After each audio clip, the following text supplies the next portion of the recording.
Hi, this is Tamara from mooglyblog.com, and in this video, I'm going to be demonstrating how to crochet the Hygge Girls Cocoon Cardigan, which is a free pattern you'll find on mooglyblog.com. Please go to the link in the description, which will take you to a post with both right and left-handed video tutorials, as well as a link to the written pattern and all the supplies you need. To make this pattern, which is available in sizes child 6 all the way up to youth 14, you will need red heart hygge, either 3 or 4 balls depending on size, and a US 9 hook or whatever gets you gauge. That would be a USN, a 9mm. This one happens to be by Furls. This pattern, as I mentioned, includes child sizes 6 through 14, and the child size 8 is what you see here in front of you. All of these sizes are based on the standards put out by the Craft Yarn Council. Okay, so for today's example, I'm just going to be working with this small square right here. And one of the great things about this pattern is that it doesn't matter how many stitches or rows you make, except to get the size you need. So you can adjust this pattern as needed. Of course, we begin with a chain, and the length of your chain will depend on the size that you are making. So go ahead and refer to the written pattern to see how many chains you should make for your size. Or of course, you can feel free to adjust it however you like. When I work into these chains, I'm going to be working into the back hump of the chain, as that's my favorite part. So here you can see the top 2 loops of the V, and I'll be ready here to turn it over in just a moment. We're going to first, though, count out those first 3 chains because we're going to skip those, and those will count as the first stitch of our row. So you'll count out those first 3 stitches to skip over, and then find that back hump right there. I really like working into this part of the stitch because it gives me a better finished edge on my finished project. So after that, the rest of row 1 is just double crochet in each chain across. It's very simple to get started in this pattern, and indeed the rest of the rows are going to be pretty darn simple as well. So at the end of row 1, you should have whatever number total of stitches is listed for your size in the pattern. You'll want to check and make sure you're following the right numbers for the pattern size that you are making. So then we're ready to turn and work back for row 2. And for row 2, it will be exactly the same as the rest of the pattern. Row 2 all the way through to 18 or 22, all the way up, just depending on what size you're making, are all going to be like this. We're going to start with a chain 3 that will act as our first double crochet, of course. All right, so let's go ahead and put a stitch marker right in the top of that chain 3 so it's easier to find when we come back the other direction. And then I'm going to continue on across in each stitch, and it's going to be the same until that very last one. So I'm going to be working a front loop only double crochet in each of these stitches. And front loop only means we're going to be working under just that front loop. It's always the one closest to you, the crocheter. Normally we'd work under those 2. But right now, I'm going to go only under the one that's closest to me. So the front loop, as I say, is the one that's always closest to you. It doesn't matter if you flip it over or which direction you're going. It's always the one closest to you. So right now, this is the one. So I'm going to come up right in the middle of that V right there. I know it's a little harder to see in this yarn, but now you can see it being made in the yarn it's made with. So go right up through the middle of that stitch, and then go ahead and make your double crochet just as normal. So that's how we continue on across, just working all those stitches in the front loop only, all the way across until just that last stitch is left. By working in the front loop only, we get a really great drape for this garment, and it just flows a little bit better. For whatever reason, working in the front loop only always has that great effect. It also creates a really neat little pinstripe effect in the finished fabric, which you'll see here on the opposite side when I get to the end of this row. So I'm almost at this last stitch, and we're going to be doing a slightly different stitch there. And as you can see here, if I flip it over, here's that pinstripe I was talking about that you can see on the other side of the fabric. That's made by not using those back loops. Those are left unworked, and that creates that really pretty line. But to finish off this last row here, our row 2 and our row 2 repeats, what we're going to be get our stitch back, our loop back on our hook here. Of course, got to make sure that's going the right way. There we go. You can see it moved there in front of the hook. So now I can go ahead and finish this last stitch. And this last stitch is going to be an extended double crochet. So again, this is the last stitch for every row from now until you do the assembly. So, and the reason we're going to do this special stitch is because if you look at these front loop only double crochets, they're a little bit taller than a standard double crochet when we work under both loops. So this is going to help us sort of get up to the right height. So we yarn over just as we normally would for a double crochet and go into the top of that last stitch. And for this one, we're going to go ahead and go under both of those top 2 loops just to anchor it down a little bit easier and make it easier to do our seaming.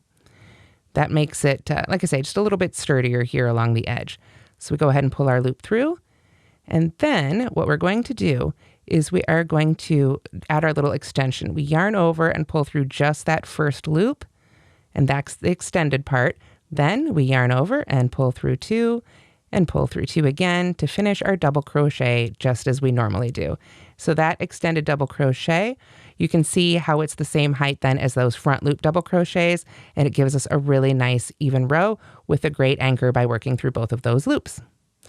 So after that, we just continue to repeat row 2 all the way through to the end of the pattern for however many rows are called for in your particular yarn. Okay, so after you've made your however many rows for your swatch, or your cardigan rather, it should of course be a lot bigger than this, but this is just for demonstration. So after you've got your rectangle made, go ahead and break the yarn, leaving enough end to weave in, of course, and then lay it flat. You want to make sure that the rows are going across, and then you're just going to fold it by taking the top edge and folding it right on top so it meets the bottom edge. That's about it, and then we're ready to assemble. So what we're going to do is we're going to seam several inches along each side of the rectangle, starting at the edge here, and then working up towards the fold. So obviously on our bigger rectangle, we'd have a lot more inches to work with here. So on our little swatch, it's just going to be an inch or so on each side, but you can refer to the written pattern to see how many inches you'll be seaming for your individual size. So what we're going to do here is we're going to take some of the yarn. You can see I went ahead and cut it away from the skein, and I've got it on my tapestry needle. And we're going to use that sewn thread to sew it together. But before you do that, I really recommend you take some stitch markers and mark out exactly where you want to end your seam, and also every few inches along that seam. It'll just help you keep those seams together a lot better, help you stay on track, and make sure that your armholes, which are the little bits left up here at the top unsewn, that those are the same on each side. So you can really take your time and match those up and make sure you've got your room there for your armhole. You can see right there at the top, and that your seams are all set to go. So with that all done, then we can pick up our yarn needle and we can start sewing these seams together. And here I'm going to be using the mattress stitch, which is my favorite stitch for seaming, but you can use whichever stitch if you prefer a different one, like a whip stitch. This yarn's pretty forgiving, and as you can see, it hides a lot with the fuzziness, so you can use whichever one's best for you. So I'm going to go ahead and get the stitch marker out of the way. And then I'm going to just go ahead and pull that yarn on through. And I want to make sure to leave a tail end there. Don't pull it all the way through. Of course, we'll just weave that in just as our other ends as we do later. And then come to the other side, right on the opposite seam there, from the back to the front again. You always pull from the back to the front with the mattress stitch. So we just pull those two sides together like so. And then we go to the other side again, our first side, and we come from behind. And you just want to kind of work into the side the same way you'd crochet into the side. Pick the good spot, wherever it looks like you need another stitch, eyeball it a little bit, and just try and keep your stitches even, working back and forth from side to side as you go. So if you give them a little tug, you can see that seam really just disappears, and then you can just take out your stitch markers as you go. So again, if you don't like this mattress stitch, you can use a different stitch if you prefer. This is just the one I really like using for these seams. And I think any of those stitches will probably give you an end result that you'll really like. So I'm going to go ahead and stop sewing here actually, because I want to leave a little bit more room to demo those sleeves. So again, whatever size you're making, make sure that you have seamed however long up that seam as you need to from that front opening there, so that we've got enough of our armhole and that you've got that space left there, but you've got your good side seam for your size. So after you've seamed that up, then we'll be ready to add our body opening and our sleeves. Okay, so here you can see on our little sample, we've got our seaming done along the sides. We're gonna pretend that's our big long seam for a full-size sweater. So after that's done, the rest is just crocheting. That's all the seaming there was. So at this point, basically, this is what you should have. And you can see this is how you'd actually wear it. You've got your little armholes there. You can see there is the body opening right there. And of course, those are the armholes where we're going to be working our sleeves around. So the first thing we want to do is we want to add that nice edging to our body opening. So when I add my edging, I like to start from the beginning of the foundation chain. It's a little bit stiffer and creates a little bit more structure than the final row. So if you can't tell, you can give them each a little tug. You can see how stiff that one is. And then when I pull this one, how it's nice and loose. So you can see that that stiffer one is probably my beginning chain. So that's where I want to go ahead and start my edging.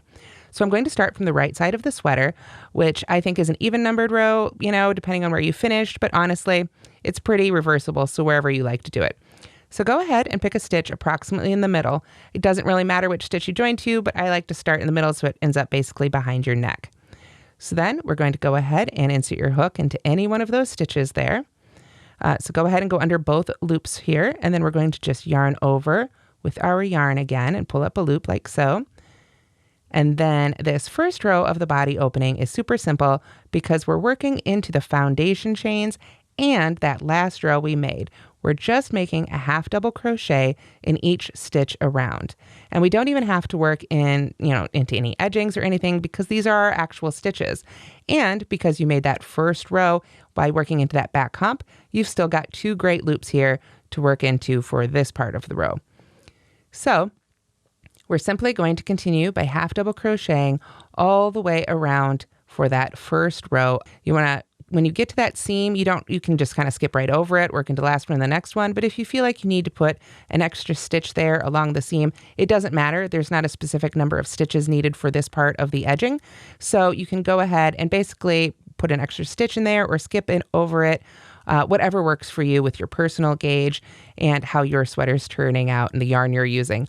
All of those can affect the end project. So whatever works for you. Again, there's no specific number of stitches needed here.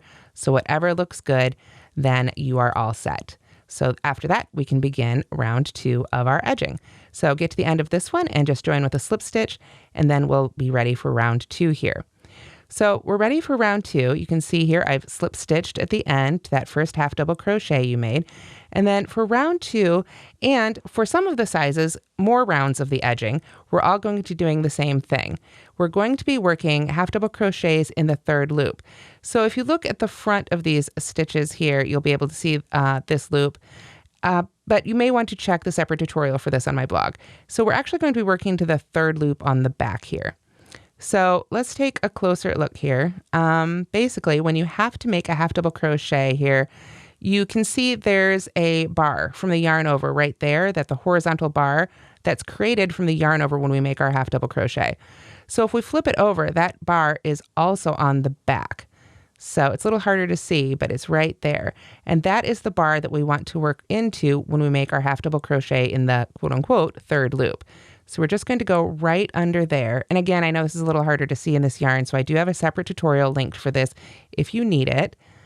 But basically, we are just going to, otherwise they're the same as other half double crochets too. We're just going to make half double crochets, but we're making them into just that 3rd loop, the loop right behind the top V that we normally work into. And what this does is it pushes the top V of the previous row forward and creates a really great line of stitching. It almost looks like a row of knit stitches in a way. So I'll take a couple more here and then we can see how those look.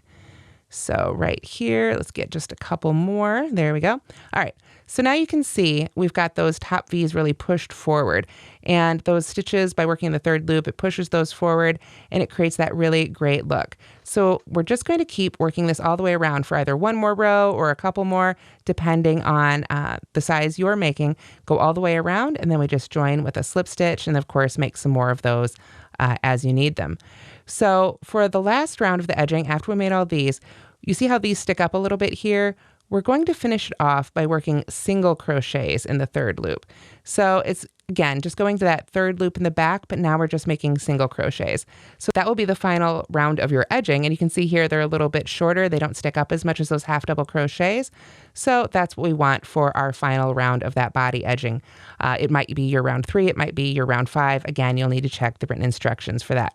So you go all the way around, and then of course you can just join with a slip stitch when you get to the end. So for the sleeves, we are going to be crocheting around these sleeve openings, and we're going to be working right into the sides of those rows. So we can join to any stitch of the arm opening, chain 1, and then we're going to work 2 single crochets in the side of each row around. So depending on what size you've made, you may have different numbers of stitches to work into there, but as long as you work 2 stitches into the side of each row, then you'll have an even number of stitches for your sleeve, and that's what we want. So if you need to add an extra stitch somewhere, if it just doesn't, isn't working out with your gauge, add one extra, take one away. Just make sure you have an even number of stitches for your yarn opening, or excuse me, for your arm rather, for your sleeve. So we're going to go ahead and join to any of these stitches here with our yarn. And let's see, we'll go ahead and pull that through. And we're just going to go ahead and join like we would for a slip stitch, or we'd join to any other portion of our project here. And then just go ahead and make 2 single crochets in the side of each one of these rows. So it's just like any other time you're working into the edging, whether it's for a blanket or any other project. And we're just going to work our way all the way around this sleeve opening. So when you get down to where the seam is, you can just jump on over to the other side and keep on working around. So I will see you after I have finished round 1. So after round 1, you should have an even number of stitches all the way around, all single crochets worked around the opening of the sleeve. So depending on what size you're making, it doesn't matter as long as you've got an even number and that it's a nice, generous sleeve opening and it doesn't feel tight. So after that, you're simply going to go ahead and chain 3 and work a round of double crochets. Okay, so when you've finished that round, then the next rounds are going to be front post double crochet and half double crochet. And here on this footage, I'm working into an older one. So you'll want to check your written pattern to see how many rows you're making. You can adjust it for the length of your arm there. And in this footage, as you can see, I'm actually working into a round of decreases in the previous round. However, for this girl's pattern, we're just working straight sleeves. So what we're going to do is go ahead and chain 1, and then you'll just be working around regular double crochets here, not decreases as shown in this footage. But what we're going to do is we are going to first yarn over and work a front post double crochet around that first stitch. So you want to make sure to go around the stitch from front to back, pull up your loop, yarn over, and work that stitch off. And if you need a post stitch tutorial, I do have a separate tutorial for that linked at the link in the description. So after that, the next stitch is simply going to be a half double crochet. So we just go right into the top of that stitch under those top 2 loops as we normally would.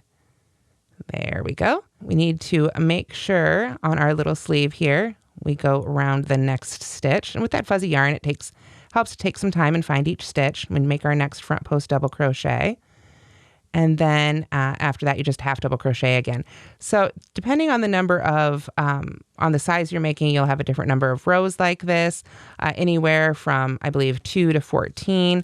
And of course, that's adjustable as well. If you want slightly longer sleeves or slightly shorter sleeves, you can absolutely do that if you like. So go ahead and keep working rows around just like that. Front post double crochet and half double crochet and join at the end. So let's take a quick look at the finished Hygge Girls Cocoon Cardigan. Here you can see our finished little sleeve for size 8 is quite short, but as I said, you can keep going. I believe in the pattern it's actually only to round 12, but if you want to make it longer, you can make whatever length of sleeve you like. So again, refer to the written pattern for the length there, but you can see there's our front post double crochets and our half double crochets. And here you can see those little seams that we made on the way up to our sleeve. So if I put it out like this here, which you can see is on our big one when we folded it over, then we did our seaming up the side, here's our sleeve, and here are those rows for our body edging. So again, there's no stitch count or row count for this other than to make it for size. So if you want to adjust it for the size of your child, you can absolutely do that. And of course, there's the adult size version too, the Hygge Cocoon Cardigan. And that's how to crochet the Hygge Girls Cocoon Cardigan using Red Heart Hygge. I hope you've enjoyed this pattern, and don't forget to go to the link in the description for all the details you need to make it your own. Thanks so much for watching, and don't forget to like and subscribe.